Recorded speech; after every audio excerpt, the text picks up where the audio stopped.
आपने हाल ही में एक सन ऑफ बिहार मनीष कश्यप को अपनी पार्टी में शामिल किया है।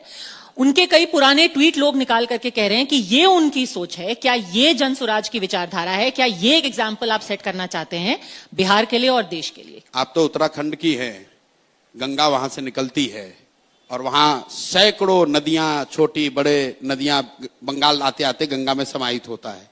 तो क्या हम लोग गंगा को कोई दूसरा नदी कहने लगते हैं? भाई, जन स्वराज इतनी बड़ी विचारधारा है, इतना बड़ा परिवार है कि उसमें सब लोग आकर समाहित हो सकते हैं। अब ये बात, अब उन्होंने ये बात जो है कि बातें क्या कही हैं, कुछ ऐसी बातें हैं जो मैं अभी बोल भी नहीं सकती। मैं उस पे आ रहा हूं। मान लीजिए कि मनीष कश्यप ने मुझे ही गाली दी, तो क्या उनको सुधरने का, मुख्यधारा में आने का, सही काम करने का रास्ता देना चाहिए कि हमको उन्हीं रास्ते पर छोड़ देना चाहिए कि वो जिहादी बन जाएं? आप बताइए कि अगर 20 साल 22 साल के लड़के को कोई सोशल मीडिया के जरिए उसको हिंदू मुस्लिम के उन्माद के लिए इस्तेमाल कर रहा है, तो आपका या मेरा फर्ज क्या है? जन स्वराज की बात छोड़ दीजिए, अगर वो व्यक्ति सुधरना चाहता है या अपना रास्ता बदलना चाहता है तो क्या उसको अवसर दिया जाना चाहिए कि हम लोग को कहना चाहिए नहीं, जो कर रहे हैं यही करते रहो, मतलब समाज में उन्माद फैलाते रहो? मतलब जो आदमी 1 महीना पहले तक भारतीय जनता पार्टी में था, उस वक्त तो उन्मादी था, अब उनका पूरा विचारधारा बदल गई है। अब उनका एकदम माइंड चेंज। मैं ये नहीं कह रहा हूं, वो किसी समुदाय विशेष के लिए ये आपने कहा कि उनके ये टिप्पणी है,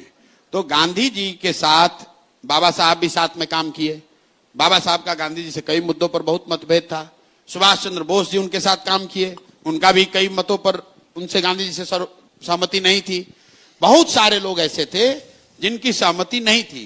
जो कांग्रेस थी आजादी से पहले, मैं बार बार कहता हूं कि जन स्वराज एक मायने में आजादी से पहले जो कांग्रेस की व्यवस्था थी उस तरह की व्यवस्था बनाने का प्रयास है।